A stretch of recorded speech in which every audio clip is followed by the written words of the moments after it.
I was just told that they weren't going to renew the lease when the lease was coming up for the end, basically.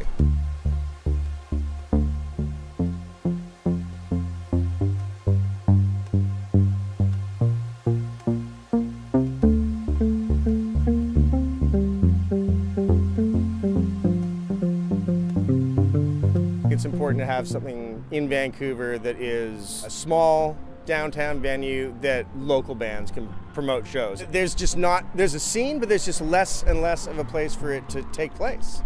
The concern isn't about making a lot of money. The concern is about continuing this to be what it's been since the early 2000s. The advantage to this is that this is kind of within the city's control, right? If they want to keep it doing this, it can keep doing this. So the city can't tell a landlord, oh, you got to keep this for this, or you got to, keep it a reasonable rent so we can continue to have live music. But this is a unique position that the city's in.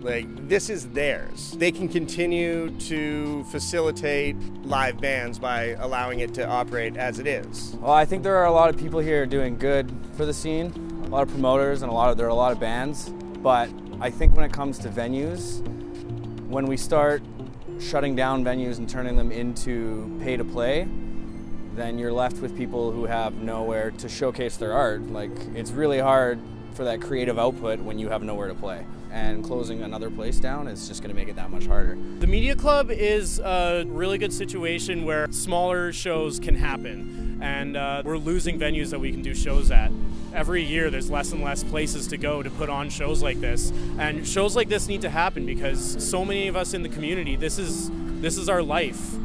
This is our passion. This is what we base our lives around. We've lost a lot of venues at the same time. Media Club, a lot of people like it. It's been going for years. Media Club I would say it's quite important. I've seen a lot of really awesome local underground shows here, especially the smaller venues where everyone can get together is just such a big part of being a part of the metal scene. And, without it, us kids don't know where to go, It's not just any one type of band here. It's all types of live music, right? And I think that's the most important thing. It's just letting them know how important this is, because how kind of rare it is, really. I mean, there's only a few of them left, right? It's a handful left, or, we're doing it, or shows have to be in warehouses that are technically illegal shows. If there's no venues, it is going to go into those types of places. And I mean, it's not about us staying open. It's more about just what's happening with live music